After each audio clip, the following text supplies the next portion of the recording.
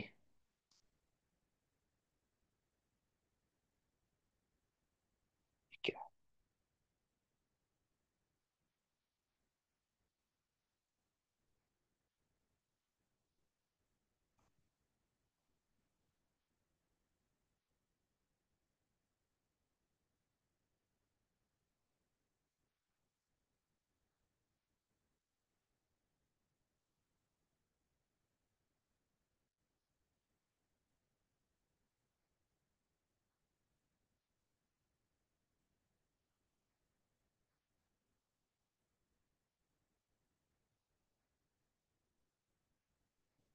یہ ادھر آئے گا،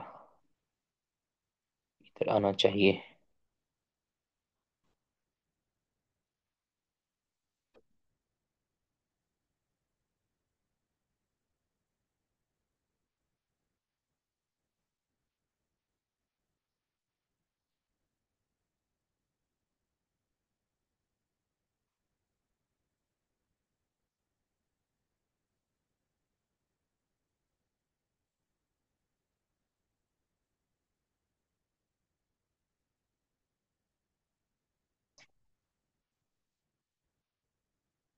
اس سمجھ سے باہر ہے کہ ادھر ابن عباس کا کول تو دے دیا ہے، لیکن ابو العالیہ رحمہ اللہ کا کول انہوں نے کیوں نہیں ذکر کیا؟ ہونا تو چاہیے ادھر.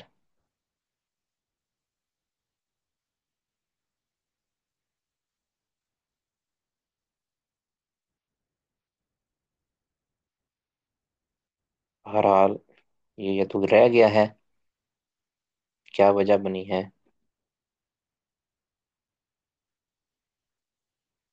شاید ادھر فتح الباری کے اندر، یہ فتح الباری ہے نا جی، اس کے اندر شاید انہوں نے اس کا کو ذکر کیا ہو.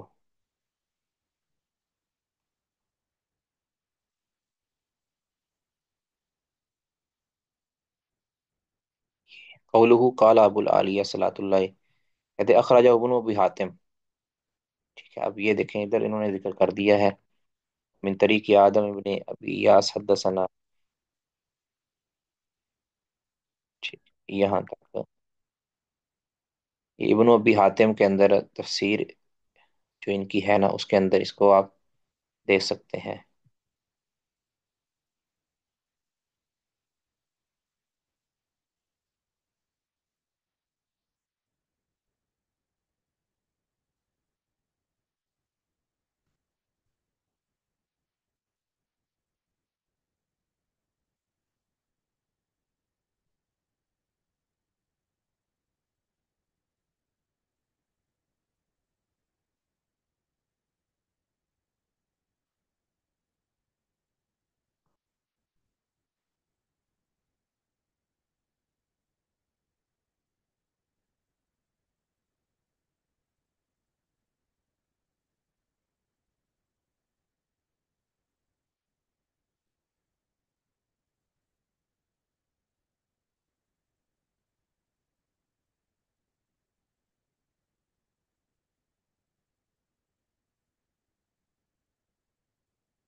یہ نہیں جی، ادھر نہیں ملا.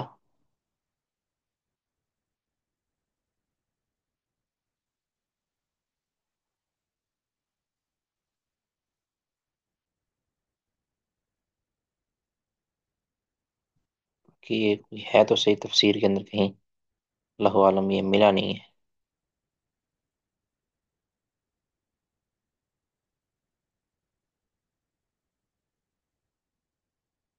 بہرحال، اور اس طرح آل سے مراد کیا ہوتا ہے؟ آل سے مراد اصل تو ہے آل سے مراد آپ صلی اللہ علیہ وسلم کے متبعین، چاہے وہ آپ کے قریبی رشتہ دار ہوں چاہے وہ عام مومن ہوں، سارے اس کے اندر شامل ہیں، جس طرح اللہم صلی علی محمد و علی آل محمد، تو آل محمد سے مراد صرف محمد صلی اللہ علیہ وسلم کے قریبی رشتہ دار ہی نہیں، بلکہ آپ صلی اللہ علیہ وسلم کے تمام متبعین، چاہے وہ قریبی ہیں یا بعیدی ہیں، صحابہ ہیں یا غیر صحابہ ہیں، سارے اس کے اندر آ جاتے ہیں۔ تو اس کا مطلب یہ ہوگا کہ یہ اہل بیت کے ساتھ صرف خاص نہیں ہے، باقی اہل بیت کا جہاں ذکر ہو وہاں وہ اہل بیت ہی مراد ہوں گے، ٹھیک ہے؟ تو آل سے مراد بنیادی طور پر تمام کے تمام نبی صلی اللہ علیہ وسلم کے متبعین ہیں، صرف اہل بیت یا صحابہ ہی مراد نہیں ہے صرف اس سے، ٹھیک ہے؟ اگلی اہم بات کہ علی علیہ و صحابی سے مراد آپ کو پتہ ہے صحابہ سارے کے سارے، تو آل سے مراد آپ کے قریبی رشتہ دار بھی اور دیگر مسلمان بھی، وہ اصحابی ہی سے مراد آپ کے صلی اللہ علیہ وسلم کے صحابہ، ومن تبعہم اور جنہوں نے ان کی اتباع کی، بإحسان، اب اس کو احسان کے ساتھ معلق کیا، اس طرح قرآن پاک کے اندر بھی یہ قید لگائی گئی ہے، من تبعہم بإحسان، احسان کی کتاب آیت سورہ توبہ آیت نمبر 100 کے اندر، والسابقون الاولون من المہاجرین والانصار والذین تبعوہم بإحسان، یعنی باقی تو سارے دعویٰ کرتے ہیں نا کہ ہم صحابہ کے ہی متبع ہیں، لیکن احسان کے ساتھ، یعنی مسلمانوں کا اتباع کرنا ہے لیکن احسان کے ساتھ، احسان کے اندر پھر آ جاتا ہے شریعت، یعنی احسان سے مراد آپ کہہ سکتے ہیں وحی الہی کے ساتھ، ٹھیک ہے؟ احسان جو کتاب و سنت نے جو دی ہے نا، اجازت دی ہے اس طریقے کے ساتھ، تو وہ طریقہ ہوگا تو وہ متبعین اس میں شامل ہوں گے، ورنہ اس اتباع کا کوئی فائدہ نہیں ہے کہ جو احسان کے ساتھ نہ ہو۔ اگر کوئی کسی مسلمانوں کی جماعت کا اتباع احسان کے ساتھ نہیں نہ کرتا، بس یہ کہتا رہتا ہے بھی میں تو اس صحابہ کا غلام ہوں، میں صحابہ کا غلام ہوں، میں تابعین کا غلام ہوں، تو اس طرح کہنے سے کوئی متبع نہیں بن جاتا، بلکہ احسان کے ساتھ ان کو فالو کرنا ہے تو بندہ متبعین بالاحسان ہوگا، ورنہ نہیں۔ تو ومن تبعہم باحسان الی یوم الدین، تو تابعین، یعنی تابعین کو تابعین اس لیے کہتے ہیں کہ انہوں نے احسان کے ساتھ صحابہ کی اتباع کی ہے۔ کسی کا کوئی سوال اس باب میں جی؟ یہاں تک کسی کا کوئی سوال؟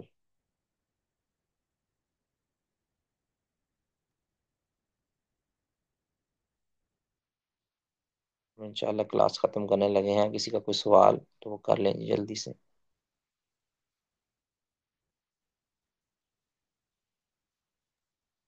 اس وقت تو کوئی بھی نہیں کر رہے ہیں، آپ نے کہہ دیا کلاس ختم کرنے لگے۔ اچھا نہیں، ایک دو یہ سب منٹ۔ ماشاء اللہ ہے نا، الذین تبعوہم بإحسان الی یوم الدین کے، وہ لوگ سارے ہی ماشاء اللہ یہ آ جاتے